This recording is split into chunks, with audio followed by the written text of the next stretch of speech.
In 3 minuti il TG del quotidiano La Nazione Siciliana. Completamente dimenticata la festa dell'autonomia. Mai come quest'anno la festa dell'autonomia il 15 maggio è stata inesistente. Persino la regione non ha fatto nulla, nessun ricordo solenne né cerimonie civili e militari.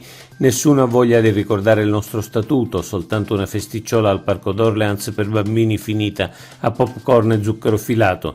Cancelleranno l'autonomia e nessuno se ne accorgerà. Castiglione lascia Azione. Il deputato nazionale Giuseppe Castiglione, unico parlamentare di Azione eletto in Sicilia, ha lasciato Calenda ed è tornato a Forza Italia. Castiglione è originario di Bronte, genero dell'ex senatore e attuale sindaco di Bronte Pino Firrarello. Un altro passaggio eccellente a Forza Italia. Chi voteranno nella lista di Forza Italia e quanto conterà nello scontro tra Tamaio e Falcone? Mancano 9 giudici al CGA. Al Consiglio di Giustizia Amministrativa mancano 9 giudici la cui nomina spetta alla Giunta regionale, 5 alla sezione consultiva e 4 a quella giurisdizionale. Colmeremo a brevissimo questa lacuna, ha dichiarato il Presidente della Regione ai colleghi di Live Sicilia. In sede giurisdizionale il CGA ha competenza di secondo grado sulle sentenze dei TAR siciliani e in sede consultiva è organo di consulenza giuridica della Regione. Rifiuti industriali mischiati con quelli urbani, 18 indagati e 7 misure cautelari a Catania verso altrettante persone accusate di traffico di rifiuti, truffa e altri reati. Un gruppo organizzato di dipendenti infedeli della Dasti all'insaputa della società di smaltimento raccoglieva rifiuti industriali da imprese che intendevano risparmiare in modo illecito e li mischiavano con i rifiuti urbani portandoli in discarica. Autorizzato elettrodotto Italia-Tunisia. Il Ministero dell'Ambiente ha autorizzato l'elettrodotto Elmed tra Italia e Tunisia che sarà eseguito da Terna e da Steg, gestore della rete tunisina.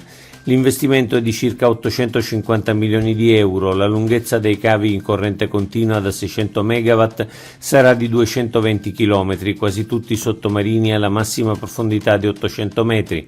In Sicilia il cavo approderà a Castelvetrano e arriverà ad una stazione di conversione a Partanna. Crolla la produzione di grano specialmente in Sicilia.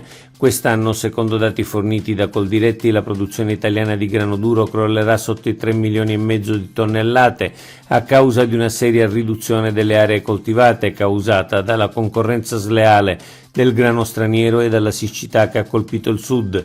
In Sicilia in alcune aree si arriverà addirittura ad un calo di produzione del 70%. Prima nave ibrida di Liberty Lines per le isole minori. Consegnata ieri alla Liberty Lines la prima delle 9 navi ibride veloci da utilizzare dalla Sicilia alle isole minori. La lunghezza è di quasi 40 metri con una capienza di 250 passeggeri, una velocità di 30 nodi e la riduzione delle emissioni inquinanti. Il progetto è in parte finanziato dal PNRR. Sabato torna la Notte Europea dei Musei. Torna sabato 18 maggio l'appuntamento con la Notte Europea dei Musei. Durante questa serata musei, parchi archeologici e siti storici della regione apriranno le porte al costo simbolico di €1, offrendo visite guidate, mostre speciali, performance artistiche, laboratori per bambini e tanto altro. Oggi è tutto. Per l'informazione del quotidiano La Nazione Siciliana, il nostro sito www.lanazionesiciliana.eu.